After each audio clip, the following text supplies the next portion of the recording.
Adorando, engrandecendo ao nome do Senhor. Glória a Deus. E amado no culto de missão, o Senhor fala conosco. Eu sinto uma grande responsabilidade, temor, né? Sempre estar pregando a palavra do Senhor, mas quando é um culto de missão, parece que me sente mais responsabilidade ainda. Nesse texto onde Deus ele coloca no meu coração para falar sobre Moisés, nós vamos ver que missões ela é feita todo o decorrer da Bíblia, né? Cada um, seus profetas, cada um dos homens de Deus, ele vai receber um chamado, vai receber, aleluia, uma missão, algo de Deus para ser cumprido enquanto vida aqui na terra. Nós vemos Deus chamando Moisés para libertar um povo que estava cativo no Egito. Deus ele vai usar Moisés para libertar esse povo. Então, essa seria a missão de Moisés. Nós vamos ver ao decorrer da Bíblia outras pessoas também com diversas missões, né? Chamado, coisas que Deus vai especificando para que as pessoas viessem a cumprir aqui na terra. E quando o Senhor ele é levado ao céu, ele deixa a missão de todos aqueles que vão suceder ao que ele fundou aqui na terra, que foi a igreja. Ele vai deixar a missão de nós fazermos o ID, de levar o Evangelho, de espalhar o teu santo nome, falar o porquê que ele veio aqui na terra para morrer por mim e por você, explicar que ele tem um plano de salvação para a vida de cada pessoa. Ele foi deixando instruções para que a gente viesse a continuidade daquilo que ele começou. Então nós vemos na Bíblia diversas pessoas com missões e chamados diferentes. Nós vamos ver Moisés, que ele é um homem onde nós vemos, quando olhamos para a vida de Moisés, nós vemos um exemplo de Moisés em relação à liderança. Ele é um homem que você vê, e muitas pessoas admiram a liderança de Moisés, e você vê também muito sendo falado sobre a intimidade que Moisés ele tinha com Deus, tamanha intimidade que aquele homem tinha com o nosso Senhor. Mas só que nem sempre foi assim. Na parte onde nós lemos, nós vamos ver o começo do chamado, a primeira vez que Deus ele vai se referir a Moisés sobre o chamado que tinha na vida dele.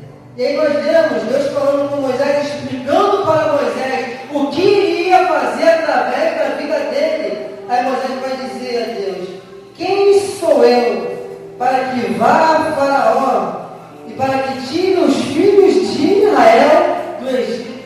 Um homem que futuramente seria um exemplo de liderança, um exemplo de intimidade com o Senhor, no seu momento, aonde está sendo chamado. Ele vê o quão pequeno ele é e o quão grande é o projeto de Deus na vida dele. Como qualquer ser humano, eu fico até preocupado com quem de cara já se lança, se achando capacitado, porque, como todo ser humano, normalmente, nós temos de cara o reflexo de se retrair, sabendo o tamanho da importância daquilo que Deus está nos entregando e o nosso tamanho, os nossos olhos tão pequeninos. E nesse momento aqui, aleluia, Moisés ele vai falar com o Senhor: quem sou eu para que vá a Faraó e para que tire os filhos de Israel do Egito? Ele está vendo o quão pequeno ele é.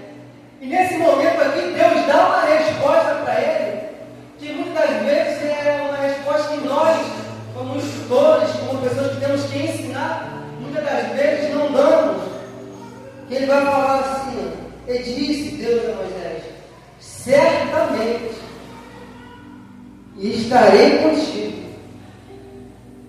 Ele não nega a Moisés que Moisés não era uma pessoa tão significativamente importante a ponto de chegar sozinho, sem a presença de Deus, na presença de Faraó, e querer pegar com suas próprias mãos o povo de Israel.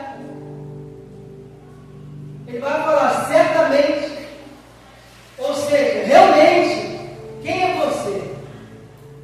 Mas só que ele vai deixar uma palavra: certamente eu serei contigo.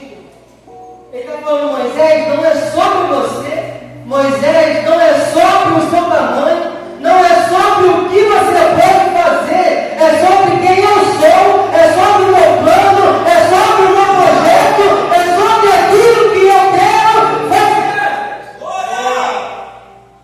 E eu vou abrir um parênteses rapidamente, para deixar registrado para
a Gideão. E o Senhor olhou para ele e disse: vai neste poder, e tu salvarás Israel da mão dos midianitas. Não te enviei eu? E aí vai dizer: ó meu Senhor, com que salvarei Israel? Eis que a minha família é pobre em Manassés, e eu sou o menor da casa de meu pai. Aí o Senhor vai dizer a ele: certamente, as mesmas palavras, estarei contigo. Gideão, você pode até ter pequeno, mas quando eu quero fazer, não há ninguém que possa impedir. Eu não sei se você entendeu como Deus age, mas Ele age através da minha e da sua vida. Se você está autorizado debaixo de uma promessa, de uma palavra de Deus, vai, porque o Senhor, Ele é contigo. Glória a Deus, aleluia! Não é só sobre o que você se acha capaz de fazer, mas sim sobre o que o Senhor pode fazer através da sua vida. Então Ele está chamando nesse momento Moisés para uma missão, libertar o povo de Israel. Amém, igreja? Aleluia. Evangelista, então agora eu recebi um chamado, já posso ir. Recebi um chamado, já estou pronto. Aí a Bíblia vai dizer, Êxodo capítulo 4, verso de número 24. E aconteceu que a caminho, em uma estalagem, o Senhor se encontrou com ele e tentou matá-lo. Então Zípora tomou uma pedra afiada e cortou o prepúcio de seu filho e o lançou aos pés dele e disse: certamente és um esposo sanguinário para mim. Sabe a passagem aqui, esse pedaçozinho aqui? Está falando de quando Moisés recebeu o chamado do Senhor e estava indo cumprir. E no meio do caminho, uma estalagem, a Bíblia fala que o Senhor tentou matar. Aí nós vamos ver o motivo disso acontecer quando Zípora toma uma atitude. Porque o Senhor não chega e dá uma direção para ele sobre o que fazer para esse vento que estava vindo sobre ele cessar. Mas Zípora já sabia o que tinha que fazer. Aí vai dizer: Zípora tomou uma pedra afiada e cortou o prepúcio de seu filho e o lançou aos pés dele e disse: certamente és um esposo sanguinário para mim. Essa passagem aqui está falando de um momento de circuncisão. E o que é essa circuncisão? A circuncisão era... Deus ele tinha feito um plano para a vida de Abraão. E no momento de fechar esse plano como um pacto com o povo da sua descendência, o Senhor vai falar para ele circuncidar todos da sua casa e todos os seus descendentes. E essa seria a marca da aliança de Deus com o seu povo. Então todos que estavam direcionados debaixo da descendência de Abraão, que fazia parte do povo de Israel, do povo da promessa, do povo de Deus, tinha que ser circuncidado ao oitavo dia. Nós vamos ver até Jesus cumprindo a palavra do Senhor. Só que nós vamos ver Moisés sendo chamado, direcionado por Deus, mas naquele momento a sua casa ainda não estava totalmente completa debaixo da palavra do Senhor. E aí nós vamos ver Deus, ele se levantando. Moisés, calma aí, você vai libertar o povo, mas antes disso, vamos olhar dentro da sua casa. Moisés, você está sendo direcionado para liderar, você a humanidade, mas para que você não perca essa autoridade, vamos olhar primeiro para dentro. Primeiro Moisés vai ter que olhar para dentro da casa dele antes de chegar a cumprir aquilo que o Senhor estava chamando ele para fazer. Sabe o que significa isso? Quando nós levantamos as mãos e recebemos o chamado do Senhor, não é só chegar e sair metendo a mão. O Evangelho tem transformação, tem renúncia. Aleluia. O Evangelho primeiro ele te molda, ele te prepara, porque nós não podemos fazer de qualquer maneira. Eu estava vendo uma mensagem esses dias e o rapaz falou algo que me impactou pela forma que ele falou da transformação de Saulo quando ele caiu no caminho de Damasco. Ele viu uma luz. Só que essa luz, normalmente nós usamos a luz para deixar claro para nós vermos melhor, né? Só que a luz que ele viu não deixou claro, na verdade, escureceu. Não abriu os olhos, mas fechou a luz que cega. O rapaz usou esse termo. Eu fiquei pensando sobre isso. Ele falou: sabe por quê? Porque nesse momento a luz queria que ele olhasse para dentro. Pega um pouquinho a visão de fora, agora você vai olhar para dentro. O tratamento primeiro vai ser dentro de você. Primeiro vai ser âmbito, depois eu vou te usar, mas primeiro vai ser âmbito primeiro, vai ter transformação, vai ter mudança de vida. Aí sim, depois você vai lá anunciar o Evangelho. Aleluia! Então esse é o Evangelho. O Evangelho ele te molda, ele te transforma. O caminho ainda é o mesmo. O caminho ainda é esse. O arrependimento, a mudança de vida. Nós viemos aqui na igreja terça, quinta, domingo. Viemos aqui ouvir a palavra da escola dominical de manhã. E qual efeito essas palavras têm feito em nossas vidas? Será que abre em nosso coração? Será que confronta? Será que transforma? Qual efeito tem feito essas palavras em nossos corações, em nossas vidas? Porque o Evangelho ainda transforma, ainda salva, ele ainda cura, ele ainda liberta, a palavra ainda é a mesma. Só que muitas das vezes nós estamos usando de forma errada. Hoje em dia as pessoas usam a Bíblia para ter respaldo para fazer o que quiser. Pessoas abrem igreja apoiando o homossexualismo e tentam achar base aqui.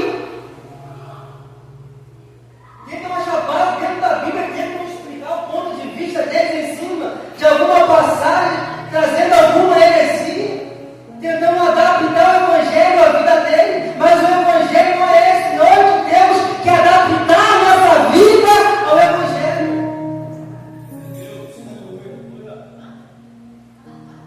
E por que essa é a mensagem? Porque estamos chegando aos filhos dele. Pessoas já não podem pregar a palavra publicamente. Daqui a pouco vai chegar aqui, não falta muito. E qual vai ser a nossa posição diante da oposição que se levanta contra a igreja? Vamos se adaptar a tudo que foi falado?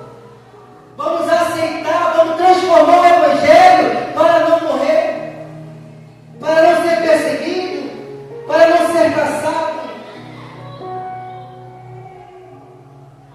Então o Evangelho ele é um Evangelho de transformação. Então primeiro Deus te chama, Ele te mostra aquilo que Ele vai fazer através da sua vida. Você recebe um chamado, uma orientação da parte de Deus, conforme você vai caminhando, o Senhor vai te libertando, o Senhor vai te transformando, o Senhor vai te lapidando, e assim você vai se tornar um instrumento nas mãos do Senhor. Então você é um instrumento nas mãos dele.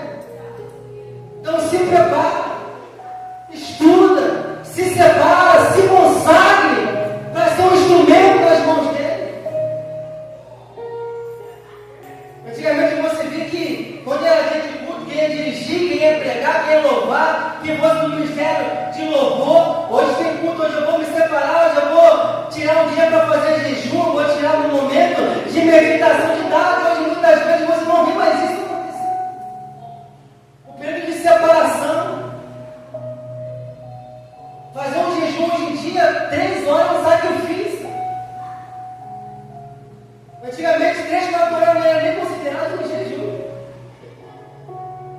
Hoje em dia é um sacrifício. O Senhor Ele quer te usar. Mas qual disponibilidade? Foi falado aqui no ranking da sua vida, em qual lugar está o Evangelho do Senhor Jesus Cristo. Porque nós queremos fazer, mas nós não queremos pagar o preço. E por conta dessa facilidade que nós queremos buscar, tem muitas pessoas que cantam hoje e amanhã estão fora da presença do Senhor. Que estão aqui, mas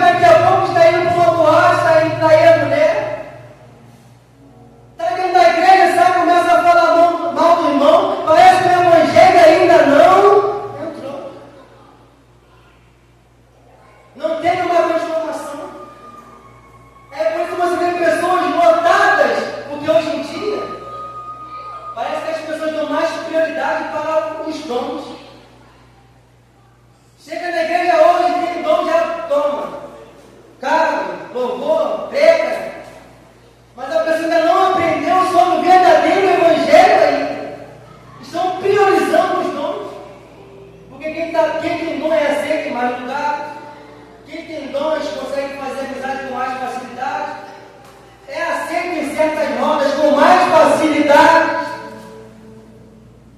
E muitas das vezes quem realmente tem o Espírito Santo de Deus, que vive de renúncia, é excluído por ter um quadrado. É excluído porque não aceita certas coisas. Qual é a prioridade que nós temos dado em nossa vida? É melhor ser excluído aqui, chegar lá em cima do Senhor falando: vinde bendito de meu Pai, possui por herança o lugar que vos está preparado desde a fundação do mundo. Do que ser reconhecido aqui por muitos e chegar naquele dia e ouvir: apartai-vos de mim, vós que praticas a iniquidade. Senhor, mas eu cantava, pregava, Senhor, mas eu fazia milagre, mas eu curava. O Senhor vai falar: mas eu não vos conheço. Prioridade sobre o Evangelho. Então, basicamente, missões, Evangelho é sobre isso. O Senhor vai lá te buscar, mesmo nós não merecendo, o Senhor ele te pega onde você estiver. Nós ouvimos falar que o maior centro de reabilitação é na igreja. Você vê isso tudo. Ex-homossexual, ex-traficante. Você vê todo mundo, porque Deus, ele aceita a aleluia. Na verdade, ele não aceita, ele recebe. Ele recebe você do jeito que você está. E quando você chega aqui, você vai começando a conhecer Ele. É conforme você vai conhecendo, a verdade vai te libertando. A verdade, ela vai te libertando. Então, aceite o chamado do Senhor na sua vida. Pega essa responsabilidade. O Senhor, Ele tem um chamado na sua vida. O Senhor te chamou para algo. Glória a Deus. Mas para isso tem que ter uma separação, uma renúncia. Eu ouvi uma frase que eu guardei no meu coração, que ela disse assim: o céu, ele tem recompensa para todo o prejuízo que você tiver aqui no mundo por causa do Evangelho.